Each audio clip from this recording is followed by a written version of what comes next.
ओम नमः शिवाय। जब कामदेव के वशीभूत हो ब्रह्मा जी ने अपनी ही पुत्री संग दुष्कर्म करना चाहा, तब शिवजी ने उन पर क्रोध किया तथा अपशब्द कहे। इसके पश्चात शिवजी की माया के अधीन होकर तथा अहंकार के वशीभूत होकर ब्रह्मा जी ने शिवजी से ही वैर मन में किया। तदुपरांत कामदेव पर कृपा करके दक्ष प्रजापति से यह कहा, हे पुत्र, तुम अपनी स्वेदका नामक पुत्री का विवाह कामदेव के साथ कर दो तो हमारा हृदय प्रसन्न होगा। ब्रह्मा जी की इस आज्ञा को सुनकर दक्ष ने कामदेव से कहा, हे अनंग, मेरी पुत्री को, जो रति नाम से भी प्रसिद्ध है, स्वीकार करो और प्रसन्नता पूर्वक तीनों लोकों पर विजय प्राप्त करते रहो। कामदेव ने भी दक्ष की यह प्रार्थना स्वीकार कर ली। तब रति के साथ कामदेव का बड़ी धूमधाम के साथ विवाह हुआ। उस समय ब्रह्मा जी ने अत्यंत प्रसन्न होकर दक्ष को पिता के समान उपदेश करते हुए भगवान सदाशिव ने उनसे जो शब्द कहे थे उन पर विचार करते हुए दक्ष से बोले, हे दक्ष, शिवजी योगी स्वरूप धारण कर तीनों लोकों को जीत, भोग विलास को त्याग, स्त्रीहीन हो सदैव स्वच्छंद विचरण किया करते हैं। अपनी दशों इंद्रियों पर विजय प्राप्त कर वे स्वाधीन बने हुए हैं। अतः तुम ऐसा उपाय करो जिससे शिवजी सांसारिक रीति के अनुसार अपना विवाह कर लें। ऐसा हो जाने पर हम निश्चिंत हो जाएंगे। शिवजी ने तुम्हें भी बहुत धिक्कार दिया है और अपने बड़प्पन के अहंकार में भरकर किसी को कुछ नहीं समझा है। यदि विष्णु ने हमसे ऐसा कहा होता तो हम कुछ भी बुरा नहीं मानते। शिवजी हमारे पुत्र होते हुए भी हमारे प्रति ऐसे कटु वचनों का प्रयोग करते हैं और तुमसे भी, जबकि तुम उनके भाई होते हो, इस प्रकार अनादर वचन कहते हैं, सो यह किसी भी हालत में उचित नहीं है। अस्तु, जब तक शिवजी किसी स्त्री से विवाह नहीं कर लेते हैं तब तक हमारा शोक दूर नहीं होगा। अब सोचने की यह बात है कि संसार में ऐसी कौन सी स्त्री है जिसके ऊपर शिवजी मोहित हो जाएं और उससे अपना विवाह कर ले तथा वह स्त्री शिवजी की सारी चतुराई को दूर कर दे। यहाँ यह बात ध्यान में रखने की है कि जब कामदेव भी शिवजी को वश में नहीं कर सका तो अन्य देवता उनके समक्ष किस प्रकार ठहर सकते हैं। फिर भी यदि कामदेव कुछ प्रयत्न करे तो शायद काम बने।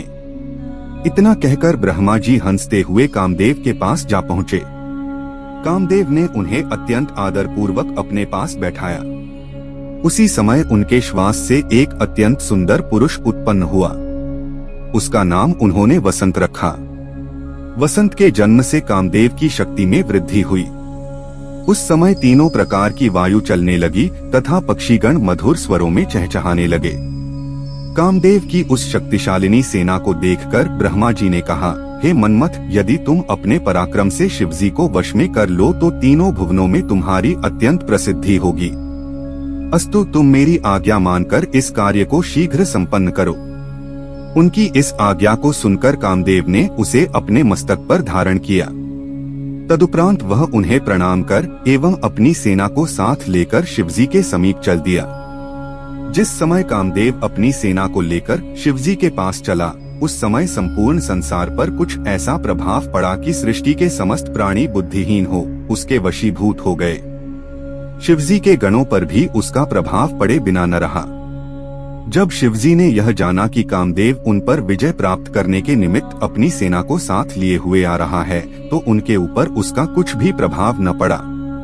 वे अपनी इंद्रियों को जीतकर अपने स्थान पर ध्यानमग्न बैठे रहे। उनके ऊपर कामदेव का कोई वश नहीं चला। तब कामदेव अत्यंत दुखी एवं चिंतित होकर वहां से लौट आया और कायरों की भांति ब्रह्मा जी के सामने आकर पृथ्वी पर गिर पड़ा।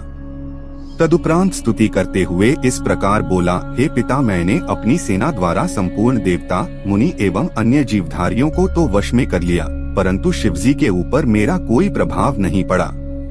अब मुझे यह भय लग रहा है कि कहीं वे मेरे ऊपर क्रुद्ध न हो जाएं। प्रज्वलित अग्नि के समान उनके स्वरूप का स्मरण कर मैं मन ही मन अत्यंत भयभीत हो रहा हूँ। मुझ में इतना बल नहीं है कि मैं उन्हें परास्त कर सकूं, क्योंकि इस बात की मैंने भली भांति परीक्षा कर ली है। कामदेव की बात सुनकर ब्रह्मा जी को भी अत्यंत चिंता हुई और मुख पर उदासी के लक्षण स्पष्ट हो गए। उस समय उन्होंने शोकाकुल होकर जो बहुत से श्वास छोड़े, उनसे अनेक प्रकार के गुणों की उत्पत्ति हुई। वे अपने हाथों में अनेक प्रकार के शस्त्र धारण किए हुए थे। वे बड़े जोर जोर से चिल्लाते, नाचते गाते हुए मार मार की पुकार करते थे। उनकी संख्या का वर्णन नहीं किया जा सकता। जब उन गणों को कामदेव ने देखा तो ब्रह्मा जी से पूछा, हे पिता, ये लोग कौन हैं और इनका नाम क्या है? उन्होंने उत्तर दिया, यह सब लोग मार मार शब्द का उच्चारण कर रहे हैं, अतः इनका नाम मार होगा। हे अनंत, तुम इस सेना को अपने साथ लेकर एक बार शिवजी के पास फिर जाओ और ऐसा उपाय करो जिससे शिवजी किसी स्त्री के साथ विवाह करना स्वीकार कर लें। यह सुनकर कामदेव ने उत्तर दिया, हे पिता, पहले तो मेरा कुछ यश नहीं चला और अब भी कोई आशा नहीं है, फिर भी मैं एक बार पुनः आपकी आज्ञा से उनके पास जाता हूँ, परंतु आप यह निश्चय रखें कि यदि शिवजी का ध्यान भटक भी गया तो मैं जीवित कदापि नहीं बचूंगा। इतना कहकर कामदेव अपनी उस नई सेना को साथ लेकर वहाँ से चल दिया और उस स्थान पर जा पहुँचा जहाँ शिवजी ध्यानमग्न बैठे थे। सर्वप्रथम उसने पृथ्वी पर मस्तक रखकर शिवजी को प्रणाम किया। तदुपरांत उनकी प्रसन्नता के निमित्त अनेक प्रकार से उनकी स्तुति की। उसने प्रार्थना करते हुए कहा, हे प्रभु, मैं अपने पिता की आज्ञानुसार यह कार्य करने के लिए आया हूँ, अतः आप मेरे ऊपर कृपा बनाए रहें। इतना कहकर कामदेव ने अपने साथी वसंत को चारों ओर फैला दिया। उस समय संसार के किसी भी प्राणी का धैर्य स्थिर न रह सका, परंतु इतने पर भी शिवजी का ध्यान विचलित न हुआ। कामदेव का उस समय भी यह बड़ा सौभाग्य रहा कि शिवजी ने उसे भस्म नहीं कर दिया। तत्पश्चात कामदेव लज्जित होकर पुनः ब्रह्मा जी के पास लौट आया और बोला, हे पिता, शिवजी पर मेरा इस बार भी कोई वश नहीं चला। यदि आप चाहते हैं कि शिवजी विवाह अवश्य करें तो किसी अन्य उपाय का आश्रय लीजिए। इतना कहकर कामदेव अपने घर को चला गया और यह समझ गया कि शिवजी पर उसका कोई प्रभाव ना पड़ेगा। उस समय ब्रह्मा जी को अत्यंत निराशा तथा चिंता हुई। इसके बाद उन्होंने विष्णु जी से सहायता मांगी। तब विष्णु जी ने उन्हें माँ भगवती जगदम्बा का स्मरण कराया था। कहा कि उनके अलावा शिव जी अन्य किसी के वश में नहीं आ सकते। तदुपरांत ब्रह्मा जी और दक्ष ने माँ जगदम्बा को प्रसन्न करने हेतु तपस्या की, जिसके विषय में हम अगली शिव पुराण की कथा में अवश्य देखेंगे और जानेंगे कि किस तरह माँ सती ने दक्ष प्रजापति के घर अवतार ग्रहण किया। ओम नमः शिवाय। यह शिवरानी के अवतार की कथा अत्यंत आनंद के साथ ही साथ मुक्ति प्रदान करने वाली है। जो कोई इसे श्रद्धा पूर्वक सुनता अथवा किसी को सुनाता है, वह दोनों लोकों में परमपद प्राप्त कर अंत में मोक्ष अवश्य ही पाता है। जब ब्रह्मा जी ने कामदेव के वशीभूत को अपनी ही पुत्री संग दुष्कर्म करना चाहा, तब किस प्रकार शिवजी ने उन पर क्रोध किया तथा अत्यंत कटु वचन कहे, ये हमने देखा पिछले शिव पुराण की कथा में देखा। हमने ये भी देखा कि ब्रह्मा जी ने शिव जी के प्रति वैर रख पहले तो कामदेव को उन पर विजय प्राप्त करने भेजा, परंतु जब कामदेव ये ना कर सका तब ब्रह्मा जी ने विष्णु जी का स्मरण कर उनसे सहायता मांगी तथा उनसे कहा, हे विष्णु, शिवजी ने मुझसे अत्यंत कटु शब्द कहे हैं, अस्तु हम चाहते हैं कि अब शिवजी का भी विवाह हो और वे भी हमारी तरह गृहस्थ जीवन में अनेक प्रकार के भोग में विलुप्त हो। उनकी बात सुनकर विष्णु जी ने कहा, हे ब्राह्मण, आप अपनी इस मूर्खता को दूर कर दें। आप जो शिवजी को अपना पुत्र समझकर बुद्धि के विरुद्ध बातें कह रहे हैं, वे उचित नहीं हैं। हम और आप दोनों ही उनके सेवक हैं। वे सर्वथा स्वाधीन एवं भक्तों पर अनुग्रह करने वाले हैं। यदि आपकी यही इच्छा है कि वे अपना विवाह कर लें, तो आपको उनकी शरण में जाना उचित है। सर्वप्रथम आप कठिन तपस्या द्वारा उन्हें प्रसन्न करें। तदुपरांत माँ उमा का स्मरण करते हुए दक्ष प्रजापति से भी उसी प्रकार तपस्या कराएं। उस तप के प्रभाव से भगवती उमा दक्ष प्रजापति के घर पुत्री रूप में जन्म लेंगी और उनका विवाह शिवजी के साथ होगा। ऐसा करने से संपूर्ण लोकों का कल्याण भी होगा और आपकी इच्छा भी पूर्ण हो जाएगी। इतना कह श्री विष्णु जी भगवान सदाशिव के चरणों का ध्यान धरते हुए अपने लोक को चले गए। भगवान विष्णु की आज्ञा शिरोधार्य कर उन्होंने भगवान सदाशिव के प्रति उस द्वेष का त्याग कर दिया, जिसे उन्होंने शिवजी की ही माया से मोहित होकर अपना रखा था। तदुपरांत दक्ष को बुलाकर उसे वह सब हाल कह सुनाया जो कुछ श्री विष्णु जी ने उनसे कहा था। उन्होंने उससे कहा, हे पुत्र, अब तुम एक कन्या को जन्म दो जो भगवान सदाशिव की पत्नी हो सके। ऐसा होने पर हम और तुम संसार में धन्य हो जाएंगे। तुम भगवान सदाशिव की तपस्या करके उनका दर्शन प्राप्त करो और यह वरदान मांगो कि हे प्रभु, आप मेरी संतान बनकर जन्म लें। मैं भी तपस्या करके उनसे यही मांगूंगा। वे भगवान त्रिशूलपाणी आदिशक्ति संपन्न तथा सगुण निर्गुण दोनों रूप वाले हैं। उनकी महिमा का पार वेद ने भी नहीं पाया है। वे तपस्या के वशीभूत होकर निश्चय ही दर्शन देते हैं। जब उन कृपालु शिवजी ने मुझे उत्पन्न किया था, उस समय मेरी तथा विष्णु जी की प्रार्थना को सुनकर हमें यह वरदान भी दिया था कि वे स्वयं भी हर नामक अवतार ग्रहण करेंगे और हमारे संपूर्ण मनोरथों को पूर्ण करेंगे। उन्होंने यह भी बताया था कि उनकी आदिशक्ति, जिनके अंश से लक्ष्मी की उत्पत्ति हुई है, भी एक कला से उमा के रूप में जन्म लेकर हर अवतार की पत्नी होंगी। भगवान सदाशिव ने बताया था कि हमारे स्वरूप की आदिशक्ति द्वारा ही इस संपूर्ण सृष्टि की उत्पत्ति होती है और वो आदिशक्ति समस्त संसार की माता हैं। अस्तुर हे दक्ष, वे आदिशक्ति तुम्हारे घर में सती नाम से जन्म लेंगी। तुम मुझे तथा विष्णु को तो पत्नी सहित देखते हो, परंतु भगवान सदाशिव के हर अवतार ने अब तक किसी स्त्री को स्वीकार नहीं किया है और न अब तक सती का अवतार ही हुआ है। अतः तुम ऐसा उपाय करो जिससे सती का अवतार हो। इस प्रकार समझाकर उन्होंने दक्ष को विदा किया। तदुपरांत वह घर जाकर संपूर्ण इंद्रियों को वशीभूत कर वेद के अनुसार तपस्या करने लगा। ब्रह्मा जी ने अपने मन में श्री जगदम्बा का ध्यान कर श्वास को मस्तक पर चढ़ा लिया और मन के वेग को जीतकर उनकी स्तुति की। तब उनकी उस तपस्या से प्रसन्न होकर जगदम्बा ने उन्हें सेवक जानकर दर्शन दिया। ऐसा कौन सा प्राणी है जो भगवती महामाया के उस अनुपम सुंदर शरीर को देखकर मोहित न हो जाए। उनके दर्शन प्राप्त कर देवता तथा ऋषि मुनि भी मोहित हो जाते हैं। वे अपने मुख्य चिन्हों से अलंकृत तथा वस्त्राभूषण को धारण किए हुए थीं। वे सिंह पर आरूढ़ थीं। उनके उस स्वरूप को देखकर ब्रह्मा अपना मस्तक नीचे झुकाकर उनकी स्तुति करने लगे। उस समय भगवती भवानी ने उन पर दया करते हुए कहा, हे ब्राह्मण, तुम जो चाहते हो वह वर मांग लो। यह सुनकर उन्होंने अपनी पिछली बातों को स्मरण करते हुए कहा, हे मातेश्वरी, रुद्र नामक शिवावतार ने मुझसे बहुत ही कटु वचन कहे हैं और व्यर्थ ही धिक्कारा है।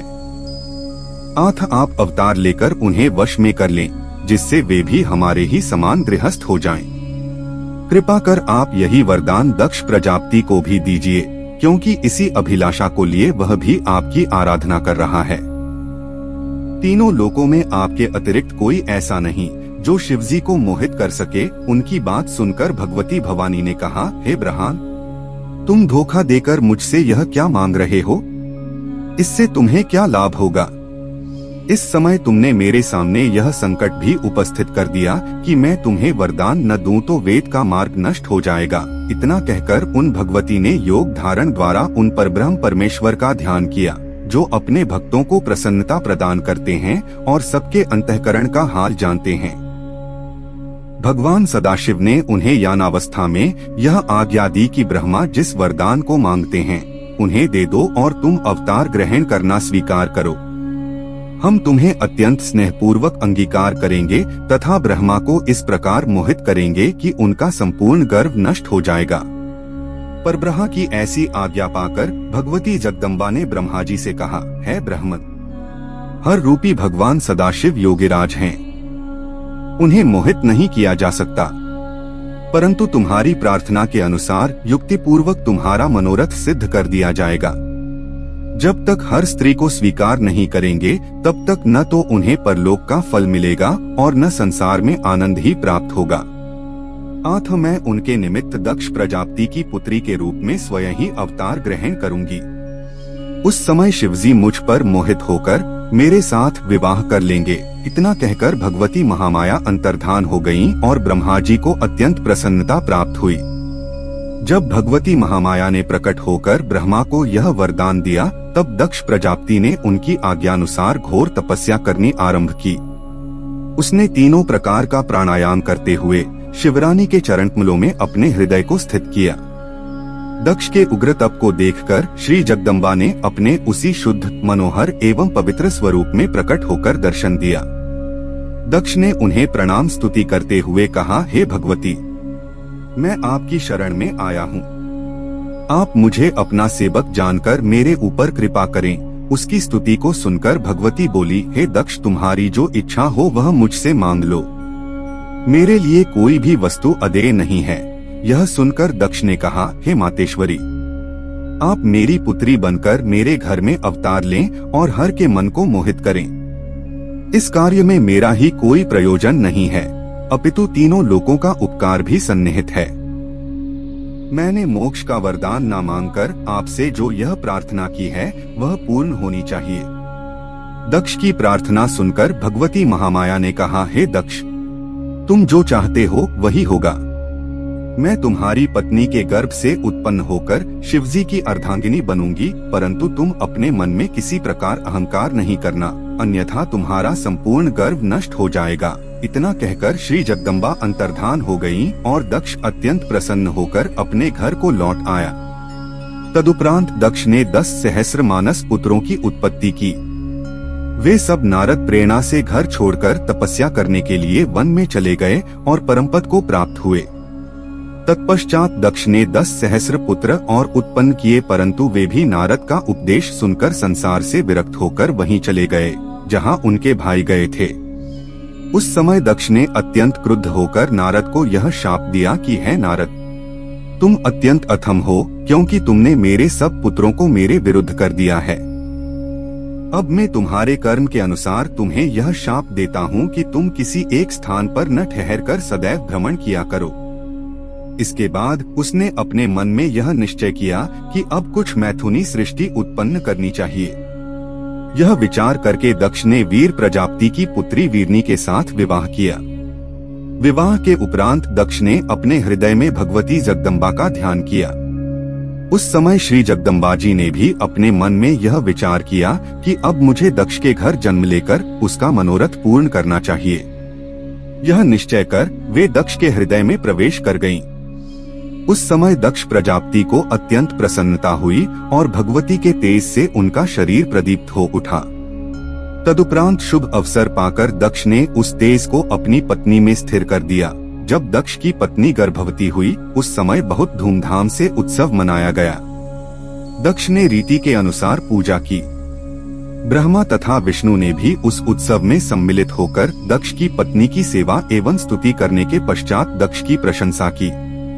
9 महीने बीतने के पश्चात जब 10वां महीना आरंभ हुआ तब चारों ओर अपने आप आनंद के दृश्य प्रकट हुए। सभी मन में हर्षित थे। आकाश में बाजे बजने लगे। ऐसे परमोत्तम समय में श्री महारानी जगदम्बा अवतरित हुई। तीनों लोकों में प्रसन्नता भर गई। उस समय कोई मनुष्य दुखी दिखाई नहीं देता था। तब ब्रह्मा, विष्णु तथा समस्त ऋषि मुनि एकत्र होकर दक्ष प्रजापति के घर गए। अत्यंत प्रसन्नता के साथ बाजे बजने लगे। सब लोग देवी की स्तुति करके कहने लगे, हे शिवरानी, तुम संपूर्ण संसार की राजरानी हो। तुम्हारी महिमा अपरंपार है, जिसका पार वेद भी नहीं पा सके। तुम सबकी माता तथा सबको प्रसन्नता प्राप्त कराने वाली हो। इस प्रकार वे सब विनय करके अपने अपने स्थान को चले गए। जब दक्ष की पत्नी ने अपनी पुत्री का मुख देखा तो उसको हृदय के ज्ञान से आभास हुआ कि यह आदिशक्ति है तथा इसने हमारे यहाँ अवतार लिया है। माता उस कन्या का अद्वितीय सौंदर्य देखकर पहचान गई। तब उस देवी ने अपनी माता को अष्टभुजा, महातेजस्वी, मेघ सदृश, श्याम वर्ण, नख झलकते हुए अंग, अत्यंत सुडौल, परम सुंदरी, सब प्रकार के आभूषणों तथा वस्त्रों से सुशोभित तथा कानों में कुंडल, हाथों में कंकण, कंठ में हार, माथे पर बिंदी से सज्जित शशिमुख का दर्शन दिया। देवी स्वरूपा अपनी पुत्री का ऐसा रूप देखकर माता करबद्ध होकर उसकी स्तुति करने लगी और कहने लगी, मैं जानती हूँ कि तुम आदिशक्ति तथा सृष्टि की माता हो। तुमने हमारे ऊपर कृपा करके हमारे घर में अवतार लिया है। अस्तु तुम हम पर अनुग्रह करो और मेरे मन में अपने स्वरूप को स्थिर करो। इस समय तुम मुझे अपना स्वरूप बाल रूप में ही दिखाओ। मैंने तुम्हें पहचान लिया है। मैं जानती हूँ कि तुमने अपनी प्रतिज्ञा का पालन किया है। वैसे मैं तुमको क्या पहचान सकती हूँ, क्योंकि अंत में वेद भी तुम्हारी स्तुति करके हार मानकर चुप हो जाते हैं। उसी समय दक्ष प्रजापति ने आकर बड़े प्रेम से स्तुति की और कहा, तुमने अपने वचन का पालन कर मेरे घर में अवतार लिया है। मैं तथा मेरे भाई वेद सब जीवन मुक्त हो गए। तुम्हारी महिमा अपरंपार है। तुम केवल पूजा और तप के वश में हो, जैसा कि राजा सुरथ का तप साक्षी है। वह अपने तप से ही परमपद प्राप्त कर सका था। तुम्हारा शुंभ और निशुंभ ने भी क्रोध एवं वैमनस्य से मन लगाया तो भी वे ध्यान करने से परमति को प्राप्त हुए। इसी प्रकार दक्ष ने महामाया की अत्यंत स्तुति करके अंत में यह प्रार्थना की कि अपना यह मनमोहक रूप हमारे हृदय में बसाकर अब जो रूप समय के योग्य हो उसे आप धारण कीजिए, जिससे प्रसन्नता प्रकट हो। इस प्रकार दक्ष तथा उसकी पत्नी अर्थात अपने माता पिता की बातें सुनकर श्री देवी जी बोली कि हे दक्ष तथा हे दक्ष पत्नी, तुम दोनों ही ने हमारी बड़ी उपासना की है। हमने भी वरदान के अनुसार तुम्हारे घर अवतार लिया है। अब तुमको यही उचित है कि तुम जिस प्रकार मुझे शक्ति समझते हो उसी प्रकार का विश्वास रखते हुए कभी गर्व न करना। देवी जी इतना कहकर कन्या का रूप धारण कर संसार की रीति के अनुसार रोने लगी। तब यह रुदन सुनकर कुल की असंख्य नारियां, समस्त बांदियां एकत्र हो गईं। उन सब ने पुत्री को देखकर प्रसन्नता प्रकट की। चारों ओर से जय जय नाद गूंज रहा था। दक्ष तथा उसकी पत्नी ने वेद एवं कुल के नियमानुसार सब रीति की तथा बहुत सा धन दान स्वरूप बांटा। उस समय ब्रह्मा जी तथा विष्णु जी देवताओं और मुनियों को साथ लेकर वहां जा उपस्थित हुए तथा दक्ष के निवेदन के अनुसार हमने उस कन्या का नाम सती रखा। इसके पश्चात सब लोग अपने अपने घर को चले गए। दक्ष अपनी पत्नी सहित सती के प्रेम में निमग्न होकर सब कुछ भूल गए। सती चंद्रकला की भांति दिन दिन बढ़ने लगी। वे प्रतिदिन शिव पत्नी का पाठ करती तथा सदाशिव का यान करती। वे पार्थिव पूजन करती तथा माता पिता की प्रसन्नता की ओर अधिक ध्यान देती। यद्यपि उनका शिव में अधिक ध्यान रहता, परंतु इस बात को वे किसी पर प्रकट न होने देती। सती इसी प्रकार के विचित्र खेलों में मग्न रहती। जब कुछ बड़ी हुई तो उनके मुख की कांति दुगनी हो गई। उनकी सुंदरता की समानता तीनों लोकों में कोई भी नहीं कर सकता था। यह शिवरानी के अवतार की कथा अत्यंत आनंद के साथ ही साथ मुक्ति प्रदान करने वाली है। ओम नमः शिवाय। हमने देखा कि कैसे मां सती ने दक्ष प्रजापति के घर अवतार ग्रहण किया। इसके पश्चात जो उन्होंने शिवजी को पति रूप में प्राप्त करने के लिए अत्यंत कठिन तप किया, आज की शिव पुराण की कथा में हम ये देखेंगे। एक समय ब्रह्मा जी और नारद जी वहां पहुँचे। सती ने उन दोनों को बैठने के लिए स्वर्ण की चौकी देकर उनकी स्तुति की। उन दोनों ने सती की नम्रता तथा सेवा देखकर यह वरदान दिया कि जिसकी महिमा अपार है तथा जिसकी हम और विष्णु सेवा करते हैं और जो किसी दूसरी स्त्री को न चाहे, ऐसा परम पुरुष तुम्हारा पति हो। सती से ऐसा कहकर फिर दक्ष से कहा, है दक्ष तुम धन्य हो, तुम्हारे घर में आदिशक्ति जगदम्बा अवतरित हुई है। अब तुमको यही उचित है कि मोह रहित होकर कन्या का विवाह शिव के साथ संपन्न कर दो। ऐसा कहकर वे दोनों अपने अपने स्थान को लौट आए। उस समय दक्ष ने प्रसन्न होकर सोचा कि अब सती युवा हुई तथा घर से बाहर पैर नहीं रखती है, अस्तु अब मुझे यही उचित है कि जिस प्रकार शिवजी उसको स्वीकार करें वही उपाय करना चाहिए। इसी प्रकार विचार करते करते बहुत समय व्यतीत हो गया, परंतु दक्ष के हृदय में कोई बात स्थिर न हुई। तब सती ने सोचा कि मैं शिव का तप करके शिव शक्ति हो जाऊं, परंतु लज्जावश माता पिता की आज्ञा के बिना वे इस बात को प्रकट नहीं कर सकती थीं। अंत में एक दिन उन्होंने अपनी माता से अपनी यह आकांक्षा प्रकट करते हुए कहा, यदि आज्ञा हो तो मैं वन में जाकर शिवजी की तपस्या करूं, क्योंकि वे बिना तपस्या किए मुझसे विवाह नहीं करेंगे और बिना विवाह के तुम्हारा मनोरथ पूर्ण न होगा। इसलिए हे माता, यही उचित है कि तुम मुझे इसके लिए पिता से आज्ञा दिला दो। माता ने सती की बात सुनकर दक्ष को बुलाया तथा सती की मनोकामना कह सुनाई। उसे सुनकर दक्ष अत्यंत प्रसन्न हुए। इस प्रकार सती जी अपने माता पिता की आज्ञा लेकर अपनी सखियों के साथ हाटकेश वन में पहुंचकर कठिन तपस्या करने लगी। उन्होंने तीनों ऋतुओं में उसी वन में रहकर व्रत का शुभारंभ किया और पूरी तरह शिवजी की पूजा की। वे कार्तिक में नित्य प्रातः स्नान कर शिव पूजन करके रात दिन शिव के चरणों में ध्यान लगाए रहीं। माघ में स्नान कर शिवजी की पूजा की तथा भींगे हुए वस्त्रों से नदी के तट पर तप करती रहीं और रात्रि को सखियों सहित जागकर अत्यंत प्रसन्न हुई। उन्होंने फागुन मास की 14 को शिवजी की पूजा की तथा उन पर अनेक प्रकार के पुष्प चढ़ाए और रात्रि को जागरण कर चारों प्रहर उनकी पूजा की। चैत्र मास में शुक्ल पक्ष की चतुर्दशी को टेसू के पुष्प अर्पित किए। उन्हीं पुष्पों से शिवजी का पूजन किया। वैशाख सुदी तृतीया को शिवजी का पूजन किया तथा उनके सम्मुख नाना प्रकार के पुष्पों से नैवेद्य समर्पित किए। ज्येष्ठ मास के अंत में व्रत रखकर सहस्रों भटकटिया के पुष्पों से शिवजी की पूजा की। अत्यंत पवित्र आषाढ़ मास में पूरे माह व्रत रखकर नाना प्रकार के पुष्पों से शिवजी का पूजन किया। श्रावण की अष्टमी को वस्त्रादिक दान किए। भादों के कृष्ण पक्ष को काम तिथि में सुंदर सुंदर पुष्प एवं फलों से अच्छी प्रकार शिवजी की पूजा की। इसी प्रकार चतुर्दशी को पुनः शिवजी का पूजन किया। इसी प्रकार सती का नंदा व्रत आनंद पूर्वक संपन्न हुआ। नंदा व्रत पूर्ण हो जाने के पश्चात सती ने प्रसन्न होकर लोगों को बहुत दान दिया और वेद के अनुसार अनेक प्रकार की सर्वोत्तम वस्तुएं एकत्र कर उनसे शिवजी का पूजन किया। ब्राह्मणों को शिवस्वरूप जानकर उनकी भी पूजा की। इस प्रकार शिव के प्रेम में मग्न होकर योग धारण से तप किया और श्वास चढ़ाकर जल में बैठ गईं। उस समय ब्रह्मा जी और विष्णु जी ने वहां जाकर देखा सती सिद्धों एवं अमरगण की भांति बैठी है और वहां के संपूर्ण जीवों में कोई भी द्वेष भाव नहीं है। यहाँ तक कि सिंह तथा गौ एक साथ रहते हैं। इस प्रकार समस्त जीवधारी शत्रुता त्याग कर वहां प्रेम पूर्वक क्रीड़ा करते थे। ब्रह्मा जी और विष्णु जी वहां की ऐसी दशा देखकर सती की स्तुति करने लगे। फिर कैलाश पर्वत की ओर यह कहते हुए कि सती को शिवजी अंगीकार करें चल दिए। ब्रह्मा जी एवं विष्णु जी, देवता, मुनि, नाग, सिद्ध सबने शिवजी के निकट जाकर देखा कि शिवजी शक्ति सहित विराजमान हैं।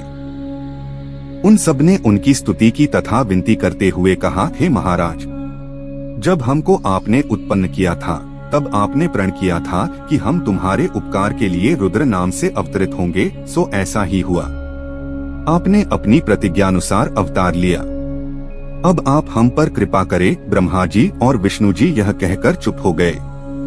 यह सुनकर सदाशिव बोले, हे ब्रह्मा तथा विष्णु, मुझे तुम दोनों ही अत्यंत प्रिय हो। तुम यहाँ मुनियों के साथ किस लिए आए हो, सो मुझे सब ठीक ठीक बताओ। शिवजी के ऐसे वचन सुनकर उन्होंने यह समझा कि अब मनोकामना अवश्य सिद्ध होगी। तब विष्णु और ब्रह्मा जी हाथ जोड़कर उनसे निवेदन किया, हे प्रभु, पहले आपने कहा था कि हम विवाह करके लोक कार्य सिद्ध करेंगे, सो अब वह समय आ गया है। अब आप अपने वचन का पालन कीजिए। शिवजी यह सुन हंसकर बोले, हम तो योगी हैं, हमारा विवाह भोग से क्या संबंध? हमारा शरीर अवधूत है और हमारी सामग्री भी अशुभ है। हम इसी दशा में बहुत प्रसन्न हैं। देखो, लोग विवाह से अधिक दूसरा कोई आनंद नहीं मानते, परंतु वह एक कारागृह के समान है, जैसा कि वेद भी कहते हैं। जो बात मुझे अच्छी नहीं लगती, तुम उसी को करने के लिए मुझसे कहते हो।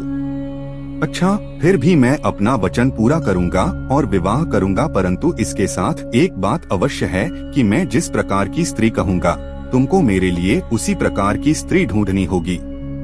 वह स्त्री ऐसी हो जो हमारे तेज को सह सके। वह परम सुंदरी तथा कीर्तियुक्त हो और वह मेरी बात माने तथा पूरी तरह से मेरी सेवा करे। शिवजी के ऐसे वचन सुनकर ब्रह्मा जी तथा विष्णु ने हाथ जोड़कर उनसे निवेदन किया, हे प्रभु, आपके योग्य सर्वगुण संपन्न दक्ष प्रजापति की पुत्री हैं, जो आपके लिए ही महाकठिन तप कर रही हैं। आप वहां चलकर उनको वरदान दीजिए तथा उनसे विवाह कीजिए। इतना कहकर हम लोग शांत हो गए। तब शिवजी ने हंसकर कहा, तथास्तु। शिवजी के मुख से यह सुनकर देवता तथा मुनि आदि जय जयकार करने लगे। इसके पश्चात सब विदा हो गए। उधर शिवजी अपने गणों सहित सती को वर देने के लिए उसी स्वरूप में जिसका सती ध्यान करती थीं, सती के पास जा पहुँचे। सती के मन से उस समय वह स्वरूप जिसका की सती ध्यान कर रही थीं, लुप्त हो गया। तब चिंतित होकर सती ने अपने नेत्र खोले और अपने सम्मुख उसी स्वरूप को देखा। सती ने उन्हें पहले तो प्रणाम किया, फिर अपने हृदय में उस स्वरूप का ध्यान कर लज्जा से मस्तक नत कर लिया तथा आनंद में मग्न हो वे शांत बैठी रहीं। उन्होंने कुछ न कहा। उस समय सती को जो आनंद हुआ उसका वर्णन करना कठिन है। शिवजी सती को शांत देखकर बोले, हे दक्ष प्रजापति की पुत्री, हम तुम्हारे तप से बहुत प्रसन्न हुए हैं। तुम्हारी जो इच्छा हो वह मांगी। यद्यपि शिवजी सती की मनोकांक्षा जानते थे, परंतु सती का वचन सुनने को यह आशा दी। फिर भी सती कुछ न कहकर शांत हो रही। सती का यह भाव शिवजी को बहुत भला लगा। वे फिर बोले, मांगो मांगो, विलंब न करो, तुम्हारी प्रत्येक मनोकांक्षा पूर्ण होगी। इस प्रकार जब शिवजी ने बार बार कहा, तब सती बोली, हे महाराज, आप अंतर्यामी है। आप मेरे मुख से अपनी प्रीति सुनना चाहते हैं तथा सांसारिक जीवों की भांति पूछते हैं, तो मेरा मनोरथ सुनिए। मैं चाहती हूँ कि आप मेरे पति हो और मेरे साथ विवाह करके मुझको अपने घर की दासी बनाएं। शिवजी ने सती के ऐसे वचन सुन प्रसन्न होकर तथास्तु कहा तथा अंतर्धान हो गए। शिवजी से ऐसा वरदान प्राप्त कर सती अत्यंत प्रसन्न होकर अपने घर पहुंची। सती की सखियों ने उनके माता पिता को सती का संपूर्ण वृत्तांत बताया। उसे सुनकर उनके माता पिता अत्यंत प्रसन्न हुए। जब ब्रह्मा जी को यह वृत्तांत मालूम हुआ तो वे प्रसन्न होकर शिवजी के पास गए। वहां हाथ जोड़कर उनकी बहुत स्तुति की तथा निवेदन किया कि मुझे क्या आज्ञा है। शिवजी ने उत्तर दिया, है ब्रह्मा, सती ने हमारी बहुत आराधना की है तथा हमने उनको वर दिया है, सो तुम दक्ष प्रजापति के पास जाकर कहो कि यह हमारे विवाह की तैयारी करें। यह कहकर शिवजी ने उन्हें विदा किया। ओम नमः शिवाय। जो मनुष्य शिव तथा सती के विवाह की इस पवित्र कथा का पाठ करता है, वह संसार में इच्छित आनंद को प्राप्त कर अंत में मुक्ति पाता है। हमने देखा कि कैसे सती जी ने अत्यंत कठिन तप कर शिवजी को प्रसन्न कर उनसे उन्हीं को पाने का वरदान लिया। आज हम देखेंगे कि इसके बाद शिवजी और मां सती का विवाह किस तरह हुआ। शिवजी से वरदान प्राप्त कर सती अत्यंत प्रसन्न होकर अपने घर पहुंची। सती की सखियों ने उनके माता पिता को सती का संपूर्ण वृत्तांत बताया। उसे सुनकर उनके माता पिता भी अत्यंत प्रसन्न हुए। जब ब्रह्मा जी को यह वृत्तांत मालूम हुआ तो वे प्रसन्न होकर शिवजी के पास गए। वहां हाथ जोड़कर उनकी बहुत स्तुति की तथा निवेदन किया कि मुझे क्या आज्ञा है। शिवजी ने उत्तर दिया, है ब्रह्मा, सती ने हमारी बहुत आराधना की है तथा हमने उनको वर दिया है, सो तुम दक्ष प्रजापति के पास जाकर कहो कि यह हमारे विवाह की तैयारी करें। यह कहकर शिवजी ने उन्हें विदा किया। ब्रह्मा जी उनकी आज्ञा पाकर दक्ष के पास पहुँचे तथा शिवजी की आज्ञा उन्हें कह सुनाई। यह सुनकर दक्ष शुभ लग्न का विचार कर विवाह की सामग्री एकत्र करने लगे।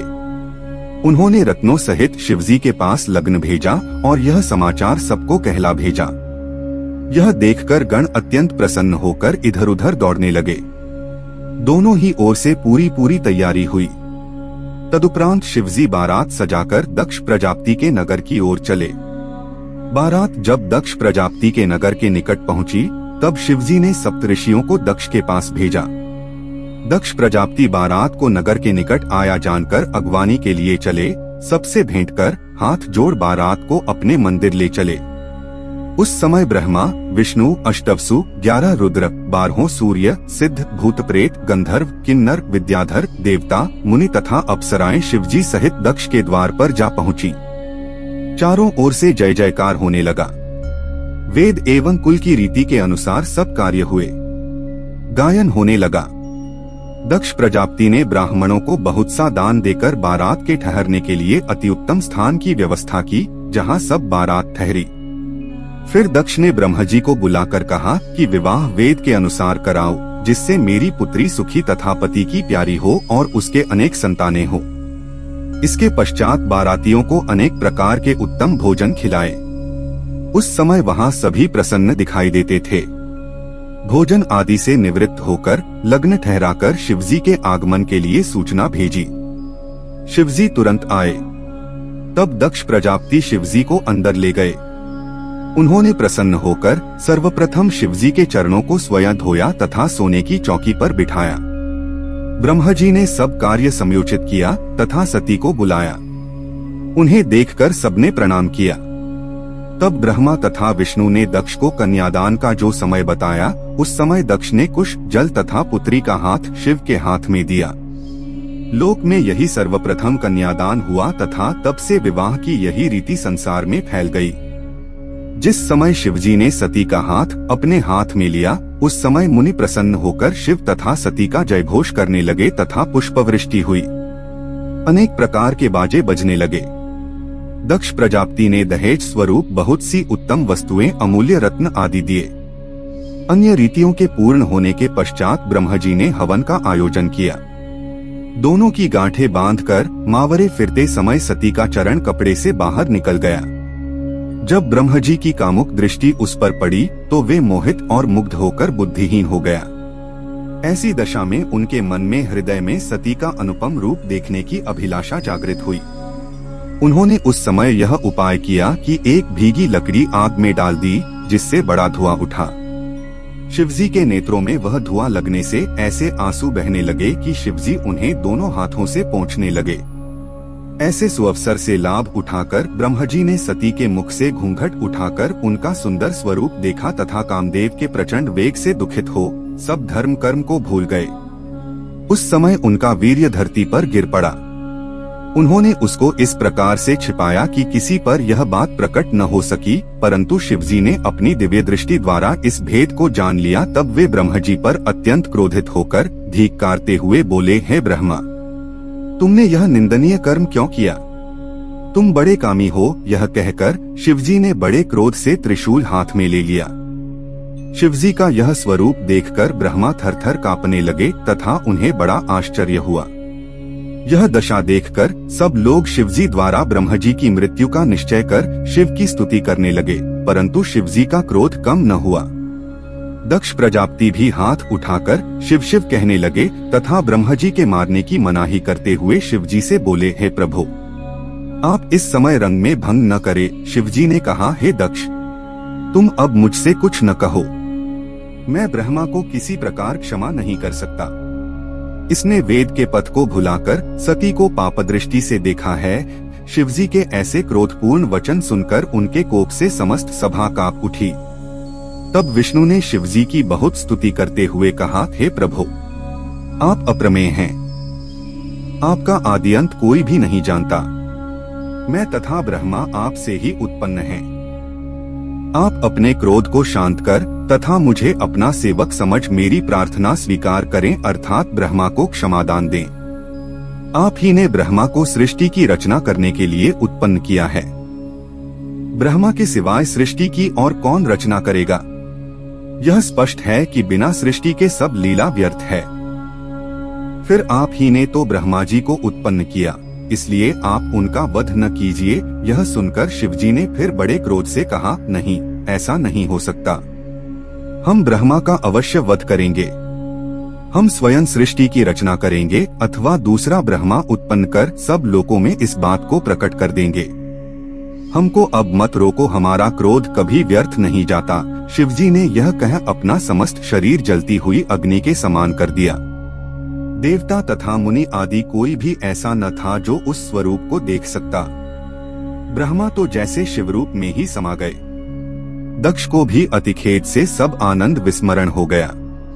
उसने अत्यंत दुखी होकर शिवजी के चरण कमलों का ध्यान करके बहुत प्रार्थना की। विष्णु जी ने ब्रह्म जी को शिवजी के चरण के नीचे डाल दिया तथा उनसे बहुत स्तुति कराई तथा स्वयं भी स्तुति की। वे बोले, मैं और ब्रह्मा दोनों आपके सेवक हैं। आप अपनी कृपा दृष्टि से हम दोनों की ओर देखिए। ऐसे आनंदोत्सव में किसी प्रकार का शोक उत्पन्न नहीं होना चाहिए। केवल आप ही हमारे रक्षक है। अब जो आप उचित समझें वही वर दीजिए। आप ब्रह्मा के दोनों हाथ पकड़कर उन्हें अभयदान दीजिए। यह कहकर वे दोनों शिवजी के चरणों पर गिर पड़े। दक्ष भी अत्यंत दीन बनकर त्राहिमाम त्राहिमाम कह उठे। उस समय शिवजी ने सती को अत्यंत दुखी जानकर अत्यंत कृपापूर्वक ब्रह्मा जी के मस्तक पर अपना हाथ रखा और उन्हें अभयदान दिया। उस समय ब्रह्मा तथा विष्णु अत्यंत प्रसन्नता को प्राप्त हुए। दक्ष तथा अन्य सभासद भी आनंदमग्न हो गए। उस हर्ष में भरकर ब्रह्मा जी भगवान सदाशिव की अनेक प्रकार से स्तुति की और यह कहा, हे प्रभु, आपने मुझ पापरूपी समुद्र में डूबते हुए की रक्षा की है और नरक की अग्नि में पड़ने से बचाया है। अब आप कृपा करके वह उपाय बताइए जिससे मेरा यह महान पाप नष्ट हो जाए। यह सुनकर श्री शिवजी ने कहा, हे ब्राह्मण, तुम अपनी स्त्री सहित तपस्या करो, तुम्हारे पाप का यही प्रायश्चित्त है। जब तुम तपस्या द्वारा निष्पाप हो जाओगे, उस समय तुम्हारा नाम रुद्रशिरा होगा और तभी तुम अपने संपूर्ण मनोरथ को प्राप्त होगे।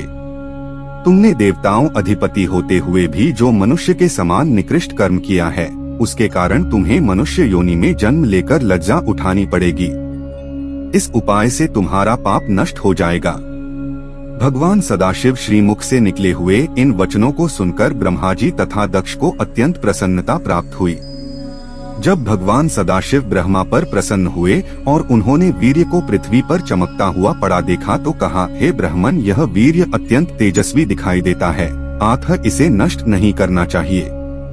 जिस समय तुम्हारा वीर्य पृथ्वी पर गिरा था, उसी समय मेरे नेत्रों से कुछ आंसू भी गिरे थे।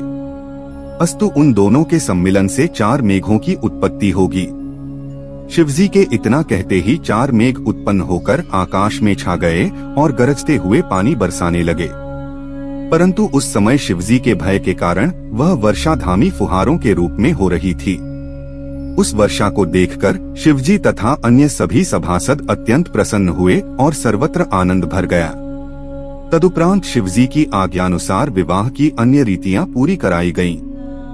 यह सब हो जाने के पश्चात विवाह के बाजे फिर पहले की भांति बज उठे। उस समय सबने शिवजी की स्तुति करते हुए कहा, हे प्रभु, जिस प्रकार शब्द और अर्थ में भेद नहीं है, उसी प्रकार आप में तथा शक्ति में कोई अंतर नहीं है। आपकी महिमा अप्रमेय है। आपके चरणारविंद की कृपा से इस संसार में किसने क्या नहीं पाया। आप संपूर्ण जीवधारियों के पिता हैं और भगवती शक्ति संसार की माता हैं। इस स्तुति को सुनकर शिव तथा शक्ति अत्यंत प्रसन्न हो सब लोगों पर कृपा दृष्टि की वर्षों करते हुए कैलाश पर्वत को चल दिए और सती ने अपने भवन में प्रवेश किया। उस समय चारों ओर से जय जयकार की ध्वनि सुनाई पड़ने लगी। ब्रह्मा जी तथा विष्णु जी ने शिवजी एवं सती को एक ही सिंहासन पर बैठाया। उस समय नृत्य, गायन एवं मंगलाचरण होने लगे। शिवजी ने सबकी मनोकामना पूर्ण करते हुए जिसने जो जो मांगा उसे वही वस्तु प्रदान की। तदुपरांत सब लोग उनका यश वर्णन करके अपने अपने घर को लौट गए। भगवान सदाशिव का यह चरित्र प्राणियों को मुक्ति देने वाला है। इस प्रकार श्री त्रिशूलपाणी सती के साथ विहार करते हुए कैलाश पर्वत पर रहते हैं और सृष्टि के उपकार के निमित्त अनेक प्रकार की कथाएं कहते हैं। जो मनुष्य शिव तथा सती के विवाह की इस पवित्र कथा का पाठ करता है, वह संसार में इच्छित आनंद को प्राप्त कर अंत में मुक्ति पाता है।